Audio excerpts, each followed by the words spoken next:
Hello and welcome to another episode of Unboxing Women, where we explore why women in business are often called such a bitch. My name is Rexx and this is my friend Maika Rose, and we are both independent recording artists and singer-songwriters based in Europe. You can listen to us on our YouTube channel and your favorite podcast platform. Today, we have Ashley K Stoyanov on the show with us. She's the founder of WomxnCrushMusic. It's a 100% volunteer-run project of independent arts and media dedicated to creating opportunities through community to inspire rising women songwriters and musicians to make an impact in this male-dominated industry. Ashley, welcome to the show. Thank you so much for having me. I love that I'm here and I'm excited. Well, tell us a bit more about how long WomxnCrush has been around and what you've achieved so far. Yeah, definitely. So we are coming up on our 4th anniversary this year, which is pretty wild. This definitely started out as an attempt for me to just make friends in a new city and to see that we've been able to impact thousands of songwriters with our programming in the last 4 years, especially, during COVID, through a time where our industry is just really quite messed up, to be frank. It's just been really incredible to be leading something like this, especially right now when community is needed more than ever. Pre-COVID, we started by doing educational workshops, networking events, and showcases on a monthly basis. And we had 16 chapters across North America.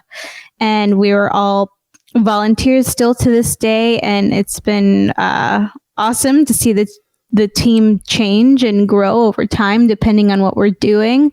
We've gone from having 1 volunteer to 4 volunteers to 40 volunteers. And now we've got about 12 and depending on what we end up doing this year, we might have more. But it's been great. And when COVID hit, we obviously panicked a lot. I panicked a lot. And we were just like, well, crap, how are we going to help our community right now? What is it that they need? A lot of them need money. And well, unfortunately, we don't have the resources to be able to give them that. But we can at least still continue to give them a community and have WomxnCrush be a resource during this time and share information that might be helpful to them. And what we ended up doing is we ended up developing a 5-month-long virtual tour in which we virtually visited a city every 2 weeks, and we highlighted performers, songwriters from that area, and we used the money that we raised during the showcases to donate them to a local woman-owned music venue. On the off weeks, we held panels with local industry members to connect them to local songwriters. We did that for 5 months, and it was amazing, but a very ambitious project for an all-volunteer team. Actually, my husband had to act as the sound man for all of the showcases. And it was amazing. I think he had fun. I hope he had fun. It's been great. And, this year we are still trying to be as effective as a resource, but we don't want to burn out the team either. And we are focusing on purely educational and networking experiences this year for now, until we know what the world is going to look like at the end of the year. Maybe we'll be back to doing in-person things, who knows? But we are trying to focus on topics that we know our community really needs to hear about right now. So we're developing all of our programming based on 4 different pillars: getting your music heard, honing your craft, connecting to industry, and building your business. I am a huge believer and advocate for the saying that artists should all think of themselves as entrepreneurs. I don't think that there's any way around it at this point. No. And especially with these first 4 different events that we've announced last week, I think they are kind of a really good introduction to entering this entrepreneurial mindset as an artist. So starting next week, actually, March 2nd, we have a panel about diversifying your revenue streams as a songwriter. and we're going to be talking about the different things that developed during COVID and if those trends are going to last post-COVID and what people can do even, when live music comes back to kind of stabilize their revenue streams and God forbid, in case this ever happens again, to be a little bit more stable in building your finances. That part is obviously very important for anyone who wants to make a living writing music. Yeah, exactly. And then we're going to have our first speed networking event, just a chance to one-on-one connect with other songwriters, industry professionals, producers. That should be really fun. That's March 16th. And then April 2nd, we're going to have a Writing for Sync webinar partnering with Midio. They're a Canadian music licensing company. I'm very excited to introduce that technology to the world and talk more about Writing for Sync, which is a very good revenue stream. And then we're partnering with Bandzoogle on April 20. It's either 24th or 26th. Now, of course, I can't remember. To do a webinar on building a website. That can also make you money. Mm-hmm. And I didn't know this, but shout out to Bandzoogle, but they actually developed a lot of features throughout COVID that helped their artists make a lot more money through their website. And I don't know what those features are off the top of my head, but Stacy Bedford, the CEO of Bandzoogle, will actually be part of our panel next week, and she'll be talking a little bit about them. So if you're building your website right now and you want to make more money as a songwriter, tune into the panel because it's going to be very, very exciting. And what about the networking panel? Is that going to be open to anybody who wants to register as well? Yes.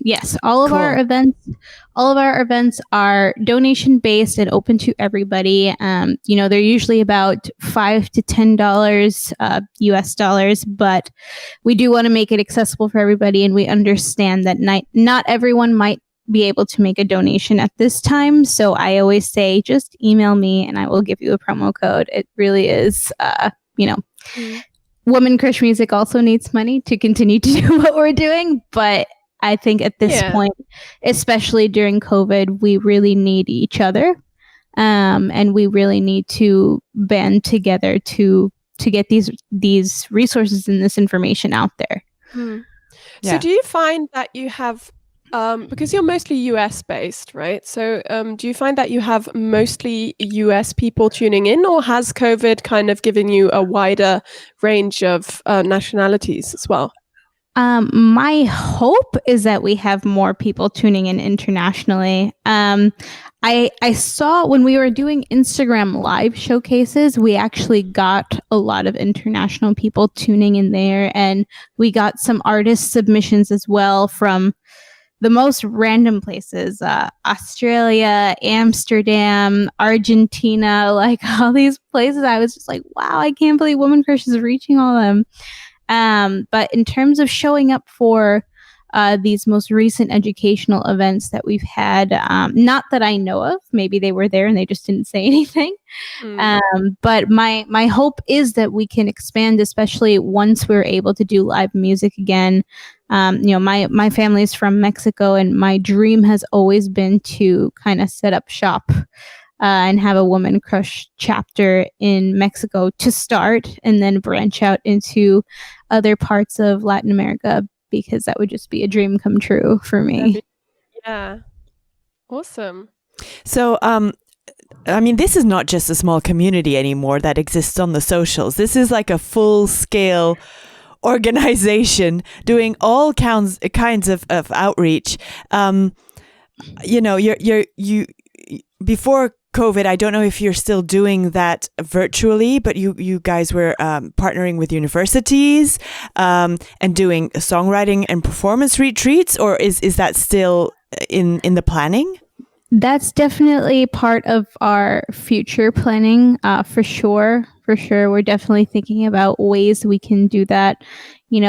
I've made the decision to keep everything virtual for 2021 just to play it safe. Every city really is developing differently over here. in terms of who's getting vaccinations and COVID rates. And so I don't want to assume just because things are going great in Florida, which they're not, by the way, it's awful here, that they will be great somewhere else. So I think talk to me again in about a year from now, and hopefully I will have more exciting updates for you. Yeah, we will, because we definitely will, but it is tough because it's kind of like saying, oh, well, I'll have to wait until the entirety of Europe is COVID free. Basically, it's because the US is so big, so it is a huge thing to kind of also to anticipate. To anticipate and to work around. Yeah, I think we're all sick of the pandemic. Anybody listening to this in the future is like, we're all sick of it now. But it's not over yet. And our children are going to be like, what is this? What are they saying? What is this pandemic they're talking about? What happened? Which one are they talking about? Oh, God. No. Can you imagine?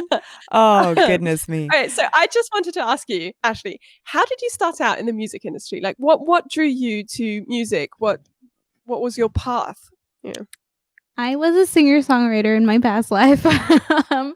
It's been a while since I've actively performed, just because I realized that path was not for me. I much prefer being on the business end of things, which is something I thought I would never say, by the way. Pre-Woman Crush, I was very like, I'm going to be a singer-songwriter forever, and I'm going to record music and tour and all this stuff. And then as soon as I started diving into the business side of things, like I was just like, oh, this is what I was meant to do.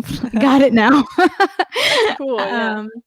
But I started playing piano and bass when I was really young. I was about like 10 or 12 when I found my dad's old Fender bass in a closet somewhere. And I was like, Dad, what's that? He was like, it's a bass. And I was like, oh, a guitar? And he was like, no, it's a bass. And then I just taught myself how to play. And my dad was in a 70s, 80s punk rock band in New York City.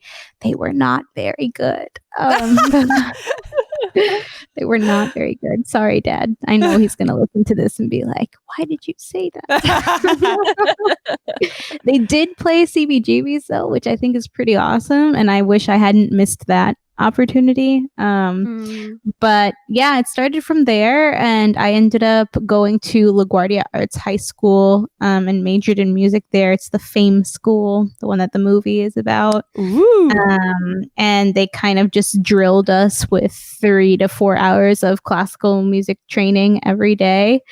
So that when I finished high school, I was like, oh, I don't know if I want to do this anymore. So I ended up going to college for media communications, which served me really well when I started Woman Crush, actually. That kind of helped us grow quite a bit.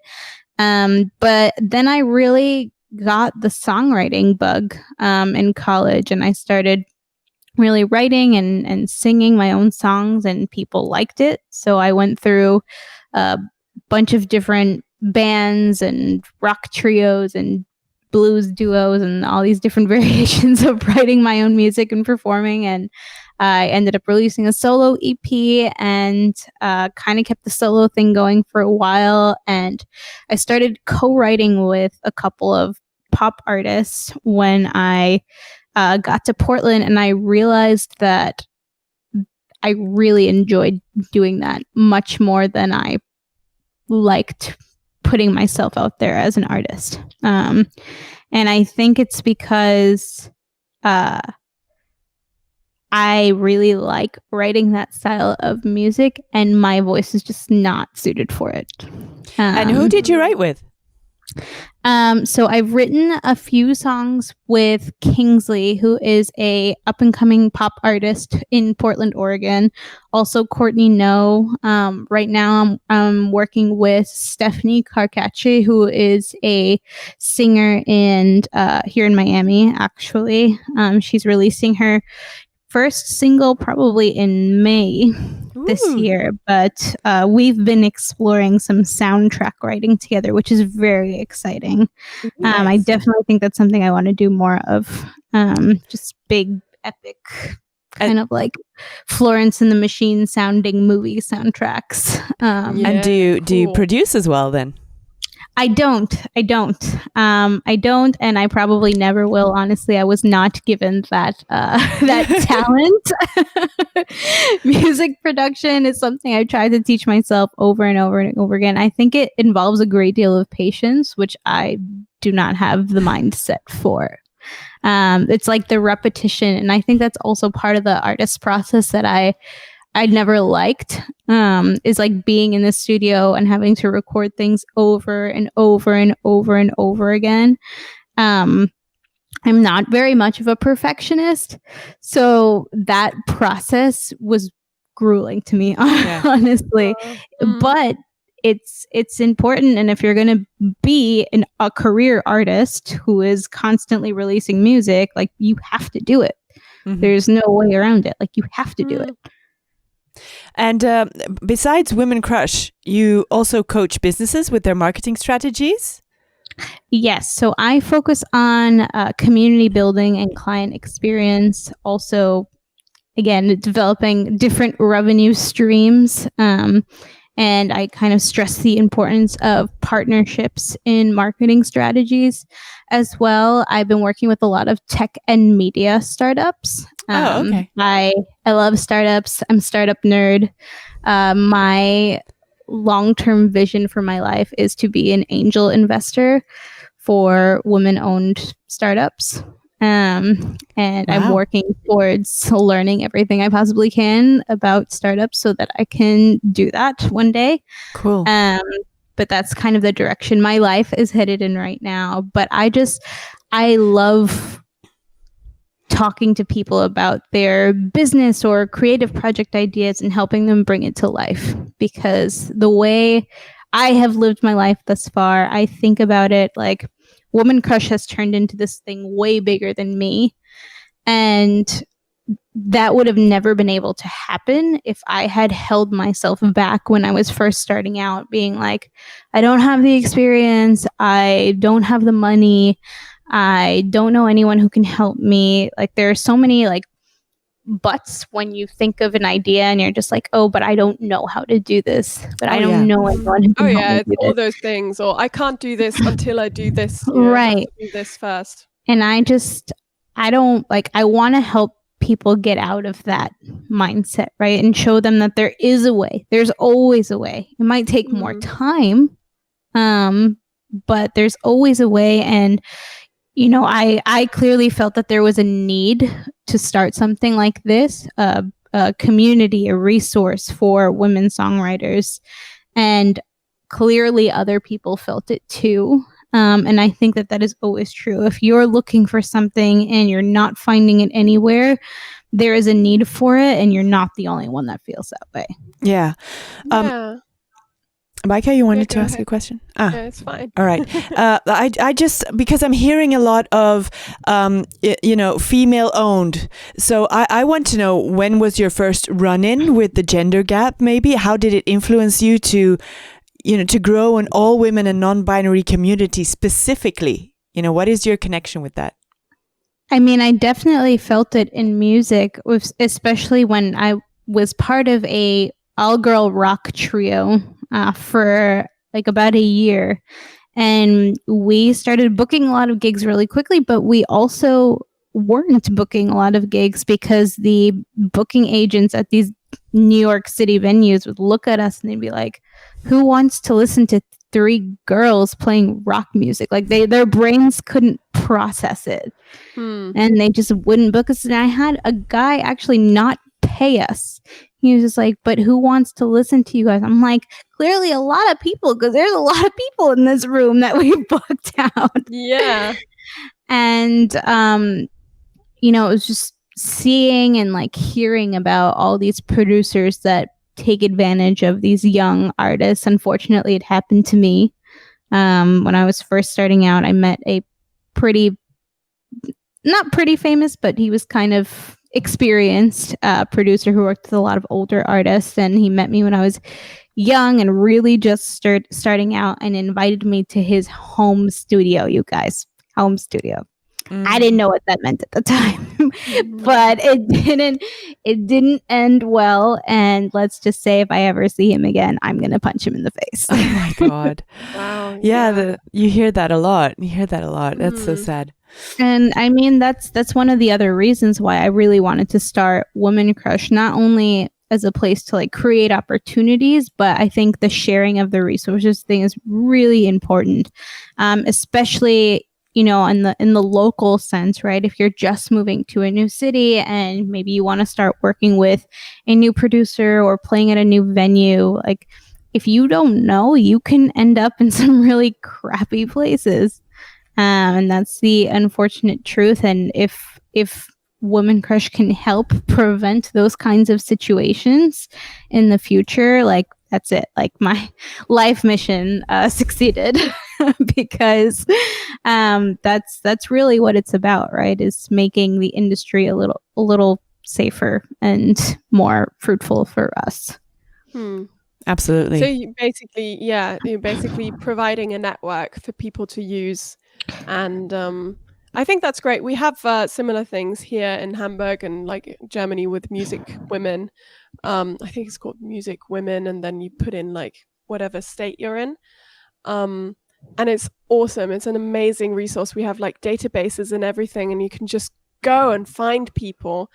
And it made me feel like, wow, there's so many women out there doing this. You know, there's so many amazing women here, and look at how professional they are, and look at how great they're doing these things, and it's just it's very heartening to see and feel, and so I think that's what you're doing with Women Crush, and that's just great. Yeah. Well, I'm glad to hear that there's things like that over. I heard that about Europe, that they're a little bit more advanced in advancing women over there. Well, not in Belgium. Yeah. I'm sorry, but you know, anybody from Belgium, from the Belgian industry listening to this, yes, I mean, the music industry in Belgium is a bit shit, to be honest. It's a tiny country, and it's like a little club. If you're not in the club or invited to the club, then you know you're not in it, and they don't have initiatives like that at all. You know, there is the She Said So, which we all know as well, and you know, but that's all like it all originates from other countries, and then you might have a chapter in the Netherlands, and so Belgium is half Dutch speaking as well, so you know, we kind of tend to do stuff together, and then you know you just join the Amsterdam or Rotterdam or somewhere in the Netherlands chapter, but you know, nothing really in Belgium. A while ago there was a chapter of something here, but it sadly ended because it just doesn't get any traction, and that's why I'm always following you guys because I think it's amazing. And yeah, if I spoke German, I would follow those as well. Yeah, no, that is one of the main things though, like it's all in German. Well, that's normal, right? But yeah, it is normal. Yeah. Yeah. Well, dang, time to start a Woman Crush Belgium chapter. That's what I'm hearing. There you go. Sounds like it. I'm a volunteer. We'll talk. Yes. We also have a sound guy. I think Soundman went back to bed. I know. I mean, Dana has a sound guy as well. So I also have a sound guy. Yes. You do. That's wonderful. They're important. Yeah. But we need a sound girl. I mean, that's the big I issue. do everything myself. We do, and the truth is, I think I am. This is totally not feminist of me at all, and I'm guilty of it. But I think because my husband knows how to do it and has just done it for me, I've just not bothered to learn. And I'm not saying that I'm not capable, because I definitely likely am. But I'm just. Oh yeah. No, that happens all the time though. No, the thing is with that though, right? It's something my mum always says as well. Just because I can learn something, or you know, just because I'm capable of learning to do something, doesn't mean I have to, because if I learn to do it, then I have to do it all the time. Yes, true. So she's like, I don't want to learn handiwork because then I'd have to do that. And right now, my husband does this, right? So she's just there like, well, I do the cooking. Otherwise, he wouldn't have anything to do. Thing. Yeah, it's a kind of like a cliche thing to do, but it's like, why bother if you've got someone there? It's also switching into business mode a little bit again, right? I always tell people that you should know how to do a little bit of everything. Mm-hmm. Especially if you're going to outsource and start delegating these things to people so that you know that you are not getting screwed over. Oh, yeah, absolutely. Yeah. That you know what's going on. I always tell artists or any business person that I speak to, like, yeah, sure, definitely hire somebody to do your taxes because they're very annoying here in the States. But also like know the kinds of things that you can write off and like what percentages and everything that you're going to be taking out of your paycheck so that you know that they're doing the best by you. And of course, over time, you learn to trust people who are doing these things for you over and over and over again, and you won't have to worry about it. But at first, when you're developing your network and you're meeting new people, it's good to know so that when you talk to them, you don't sound like you don't know anything about it. Yeah. Fake it till you make it is what I say. Yeah. Yeah, no, I mean, you've already kind of touched on why you started Women Crush, right? But I just wanted to know if there was one specific thing, like one incident or one kind of thing that made you want to start Women Crush Media. So I really think it wasn't one thing. It was just a culmination of a lot of the things that I had enjoyed doing and that I was good at the time. And it wasn't my intention to start an organization when we had the first Women Crush showcase. It happened completely by accident. It really happened in a very organic way that forced me to learn a lot of things about developing a business and being a leader, right? And knowing how to put things together and dealing with budgets and like a lot of things that I never knew that I had to know about or that I thought I would have to know about. But, looking back on the whole experience now, it really makes a lot of sense to me that it happened, right? Because it's an organization about helping people and promoting them and creating equality in an industry that I feel very passionate about to this day. And it started off by curating shows, which I was always doing, even pre-Women Crush. When I was in college, I'd always put shows together with my friends. I would always help them with their marketing strategies. And to just see that kind of come together in a bigger way on an almost international level at this point, it just makes sense. But it definitely wasn't on purpose. It definitely wasn't on purpose. I think that some people, they read about Women Crush and they hear about everything that we're doing and they're like, oh my God, Ashley, like, you're so great. Like, how did you think about this? And I'm like, I didn't. It just gonna happen. But that's what I'm saying, right? Is like, if you feel like there needs to be something in a certain community, like, you're probably right. Mm-hmm. And like, that's what happened to me. And if I had let all of those what ifs and buts like take over my brain and, try to do everything as perfectly as I could every step at this point in developing a business, not being a perfectionist really helped me because I was just kind of like, well, let's just do it this way. And if it doesn't work, we'll figure it out then. Yeah. But ask anyone who's ever started anything and they'll tell you that's basically how it goes for the first few years. Yeah. Well, we're happy that this accident happened. Yeah. Thank you. Me too. Definitely me too. It's been an adventure, but I'm getting like I'm starting to think, wow, next year Woman Crush turns 5. And that is like a crazy, crazy, beautiful, insane thought that I've been thinking about a lot recently, just kind of getting emotional about it and thinking about, all the things that I want to do before then too. But COVID's not helping anything. No. So, well, congratulations again. Yes. Thanks. Maika? Yeah, Take it away. I think that's all for today, right? So thank you for tuning into Unboxing Women. Be sure to connect with us on our socials, which you can find in the show notes, or send us a DM. Let us know your personal experiences with the hashtag #SuchABitch. Today's guest has been Ashley from WomxnCrushMusic. Thank you again, Ashley, for coming on the show. It was really great to have you.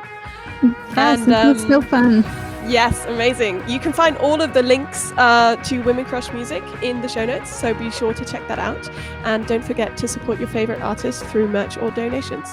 My name is Maika Rose. I've been chatting with Rexx and Ashley from WomxnCrushMusic. This is a bi-weekly show, and we will be back for you in 2 weeks' time, same place. Thanks again for listening, and we'll see you soon. Bye. Bye.